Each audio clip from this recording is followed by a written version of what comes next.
Stel je voor, je hebt net kaartjes gekocht van je idool in een theatervoorstelling. En dan vertelt je moeder dat je ditzelfde idool ook nog mag interviewen. Hoe voel je je dan wel niet? Wij als Dutch TV gaan verschillende kinderen volgen die dat is overkomen hier in Melbourne. Veel plezier bij het kijken.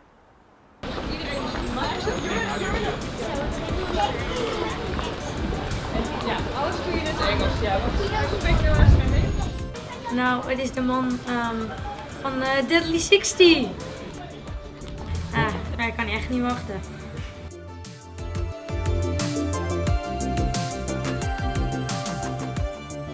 Nederlandse jongens uit Australië. En wat komen jullie hier doen? We gaan Steve Backshall interviewen. Juist. En waarom? Ja, omdat het gewoon een leuke experience is, weet je wel. Je doet dan, doe je niet heel vaak gewoon zo'n bekende meneer interviewen. Wat is het voor programma? Ik heb het nog nooit gezien.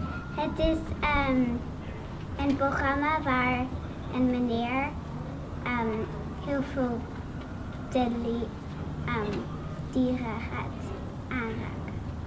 Are you nervous? Not exactly, but I'm very excited. We zijn er nu bijna, hè? We're almost there now, hè? Yeah.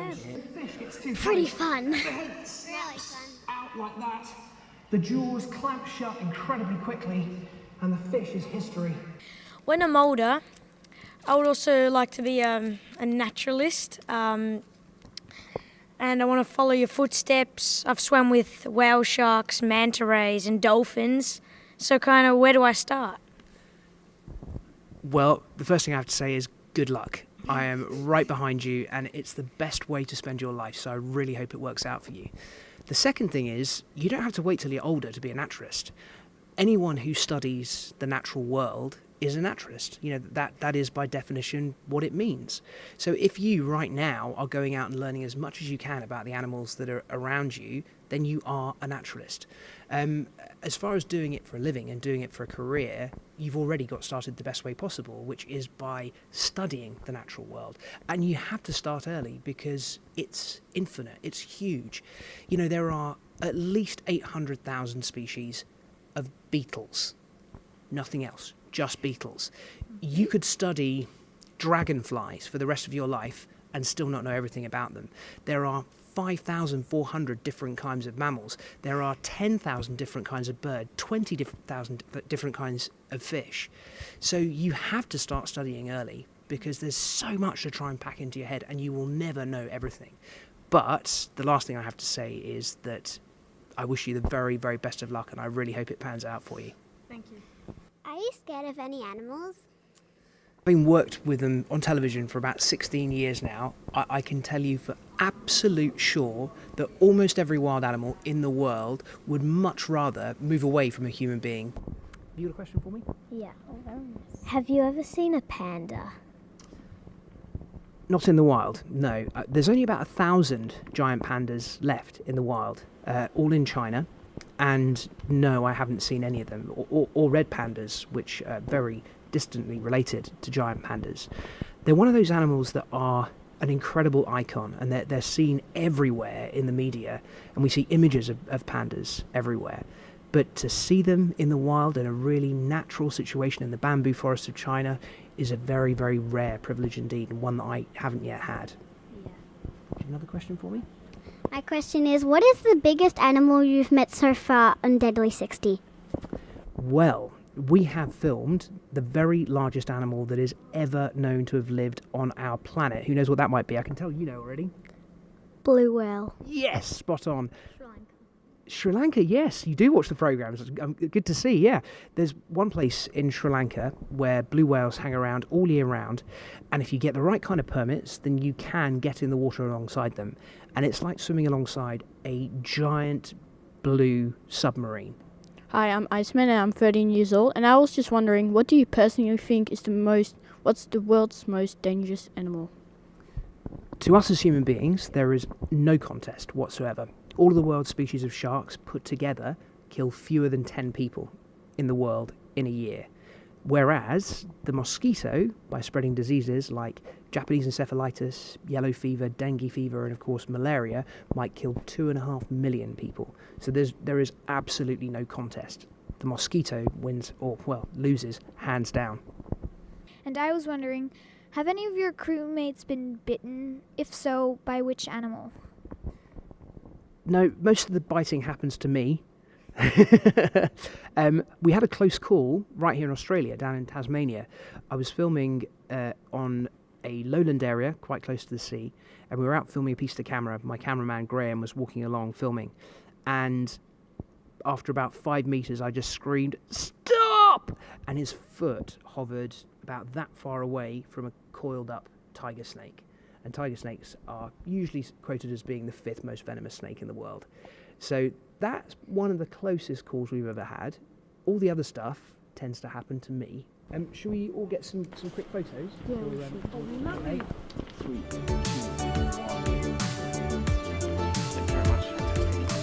1. You're very welcome. Have you ever seen a Chinese giant salamander? I've seen a Japanese giant salamander. I've seen a few of them, but the Chinese does get to be considerably bigger, and I've never seen one of those. And those are, I think, critically endangered. So they're in big trouble. People used to eat them, believe it or not, which is kind of weird, considering they look like a giant black snotty tadpole. But apparently they do taste very good. I don't Don't think you'd want to eat one? I don't think I would eat an amphibian. Well, lots of people eat frogs. I'm not recommending it, but lots of people do. If we do selfies, would you be able to send those on to all the others? Do you think? Maybe.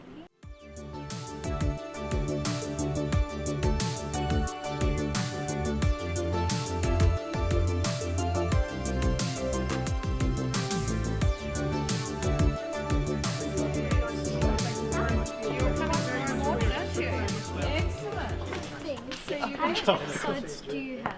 How many? I think there was about 300. Lots and lots. More for us to watch. Thanks, guys. How was that, guys? Great. So cool. Hey, hoe was dat? Te gek. Ja. Echt heel leuk.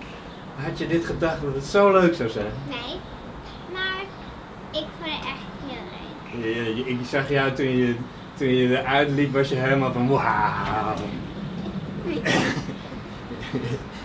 Je wil eigenlijk hetzelfde doen als Steve, hè?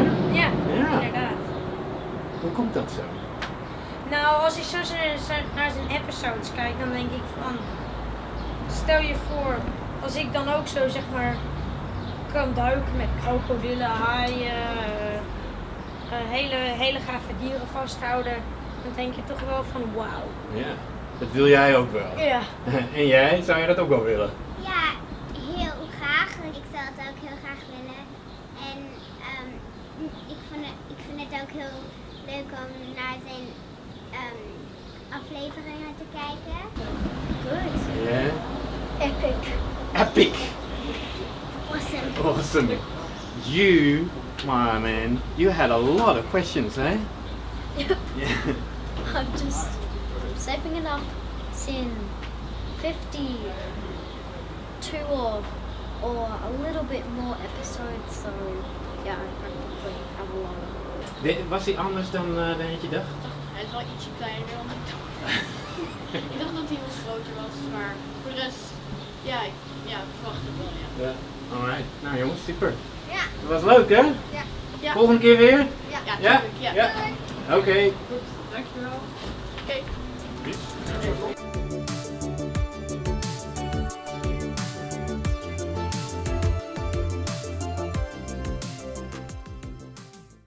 Het is toch geweldig dat we dit voor elkaar hebben kunnen krijgen.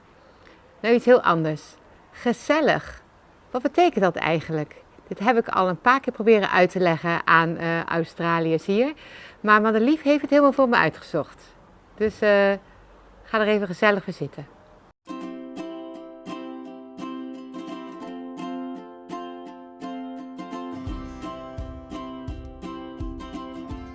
Madelief, door Madelief.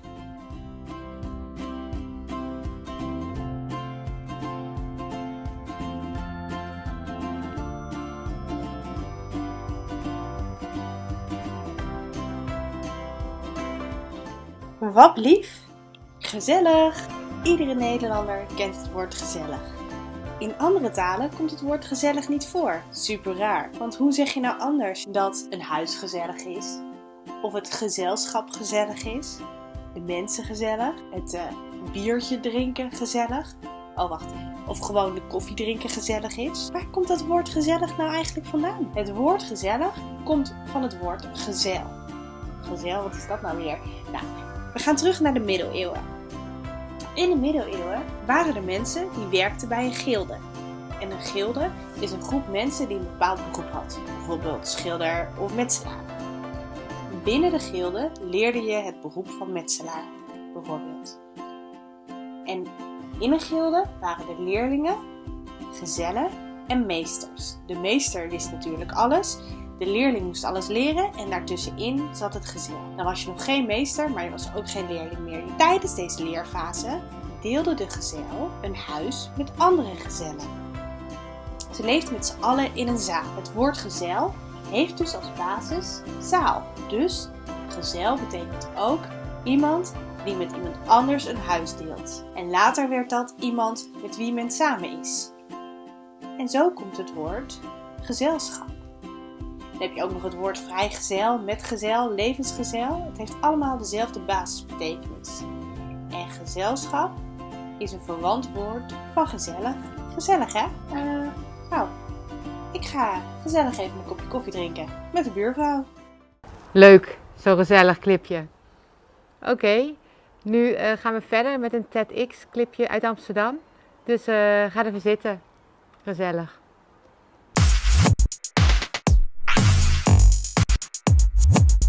Goedemiddag dames en heren. Het is fantastisch om in Amsterdam te wees. Het is lekker om hier te wees. Ik voel thuis. Did you get that?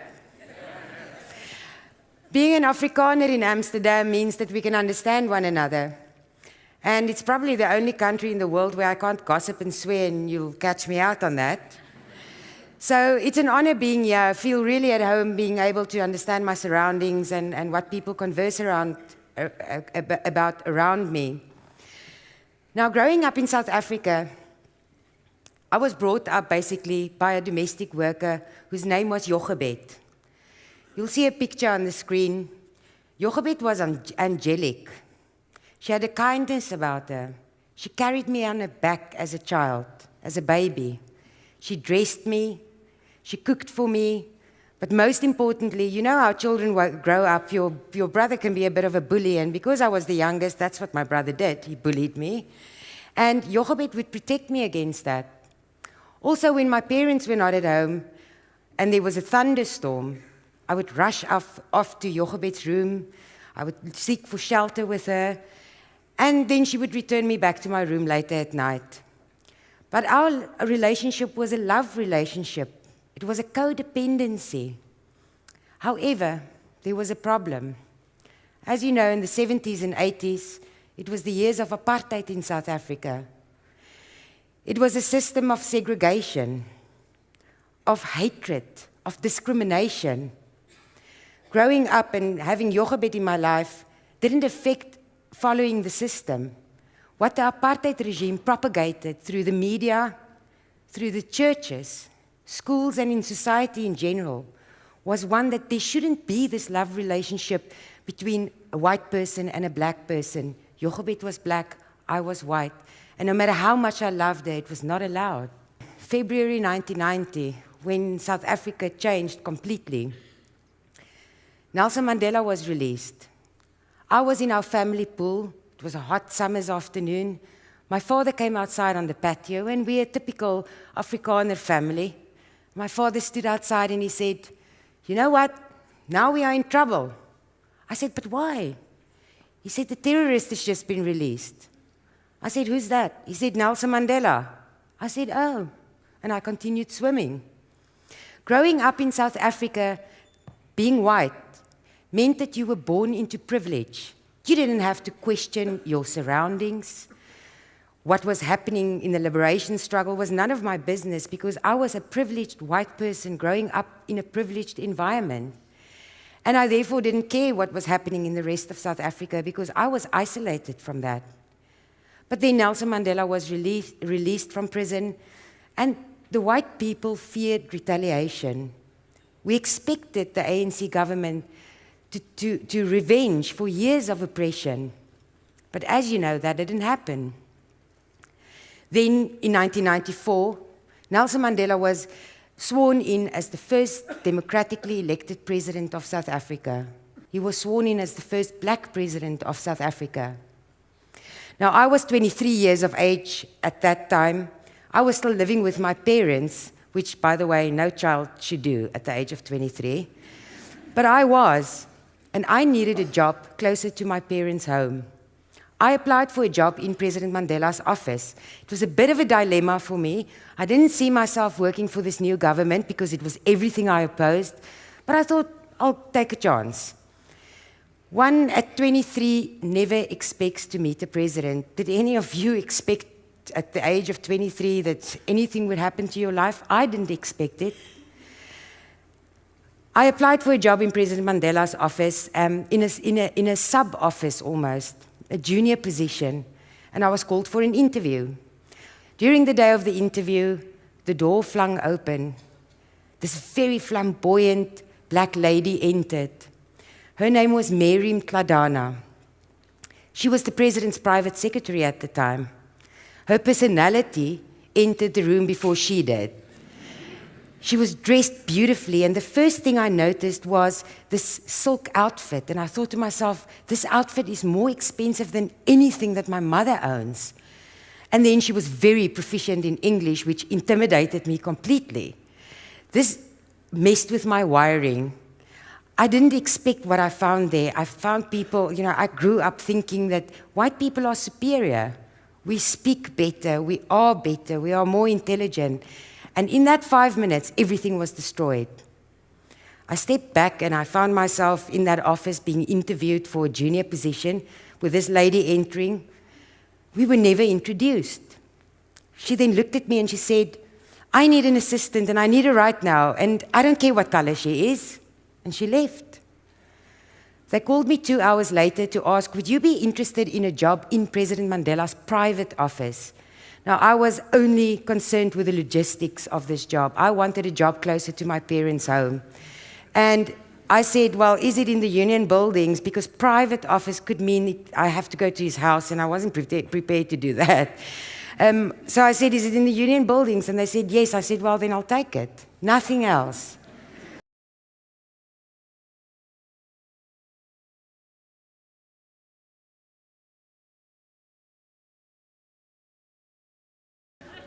Then I walked through the doors of the presidency for the first time, and I realized I may have made a mistake.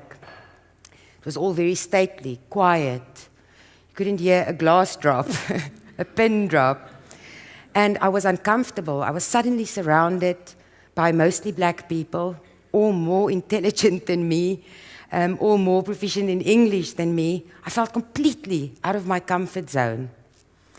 But then I saw Mary. She was the first person I came across, of course, and now I was working for her. She had a warm personality, as I described, and she had a beautiful voice. She sang like an angel, and we instantly became friends because of the love we shared for music. Mary really mentored me through those first few weeks, took me around the office, introduced me to people. She really cared for me. And there was also then, again, a friendship that developed, a very different friendship than the one I had with Jochebed, who brought me up. 2 weeks into the job, I was delivering something in Mary's office, and this crowd of people exited her office, and I nearly walked into some of them. And suddenly, I was startled because it's this crowd, and I nearly dropped my papers. And when I looked up, I saw it's all men dressed in dark suits. They're all wearing sunglasses indoors. They're talking to their watches. They've got hearing aids in. And I thought, I've seen this film before. These are the bodyguards. This is like the movies. And there he was. Amongst them stood the man that my people feared, the man my people considered the enemy. In front of me, I found the President of South Africa. What do you do as a 23-year-old? I wanted to run away immediately. I went into shock. The first thing you noticed when you met Nelson Mandela was the kindness in his eyes, the sincerity on his face, that open face, that incredible, infectious smile that could light up this entire room. And what does he do? He extends his hand to me. The first thing that crossed my mind was, I think he knows that I voted no for the in the referendum. I think he knows I voted for the Conservatives. I'm going to have to explain this now. I felt embarrassed. Then, of course, Mary wasn't in sight, and I started shaking hands with the president. He had a tight grip. As you know, he was a boxer. A big hand, and my white hand almost disappeared into his hand, and he held on. And with that smile, he greeted me, and I said, "Good morning, Mr. Mandela." And then he started conversing with me, and I couldn't understand anything he was saying. So I had to say, "Excuse me, Mr. President," so that he repeats himself. And when he repeated himself, I realized he was speaking to me in Afrikaans. You feel like an idiot. But the last thing my brain expected was that this man would speak the oppressor's language. The people who imprisoned him, he was speaking our language. And I heard him say over the years that when you speak to a man, you speak to his head. But when you speak to a man in his language, you speak to his heart. And that's what he did that day. Allayed my fears, destroyed my defenses immediately, opened me up to change. I walked away from the meeting that day wanting to know more about what happened in my country, the history of my country, what the liberation struggle was all about, and the ideals and the principles that this man fought for.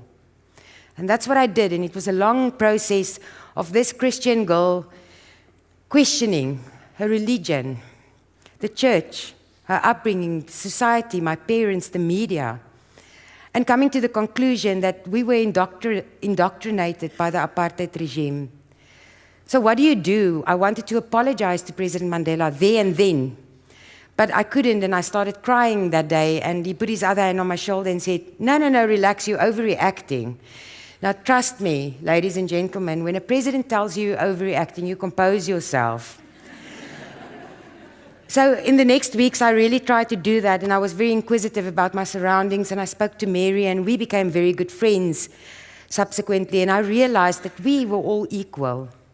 And the ideals and the principles of this man was for equality, for respect, for destroying discrimination.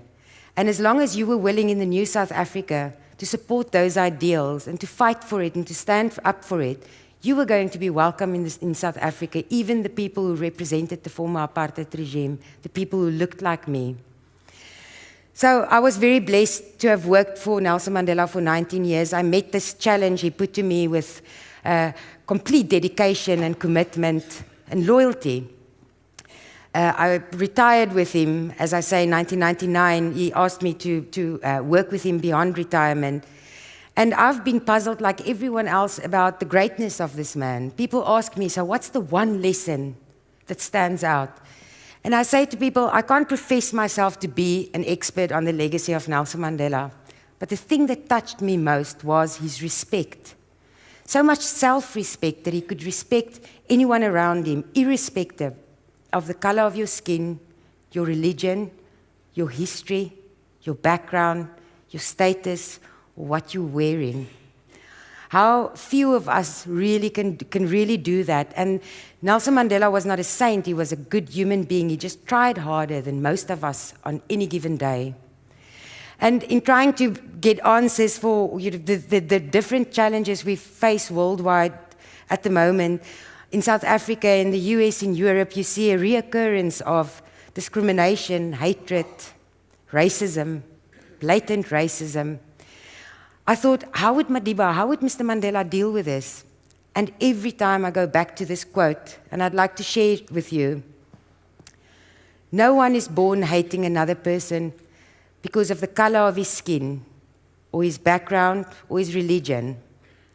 People must learn to hate. And if they can learn to hate, they can be taught to love. For love comes more naturally to the human heart than its opposite. Thank you once again for the opportunity to share my ideas with you. It's been a great honor to be with TEDx. Dank je wel. Oké, we zijn alweer aan het einde van het programma. Hartstikke leuk dat jullie hebben kunnen kijken. Wil je iets verder weten over DutchTV, dan kan je altijd naar mijn Facebookpagina DutchTV. Je kan ook naar de website www.dutchtvonline.com. Je kan member worden. Daardoor help je dat wij het programma kunnen blijven maken. Dus alvast bedankt daarvoor. Tot de volgende keer.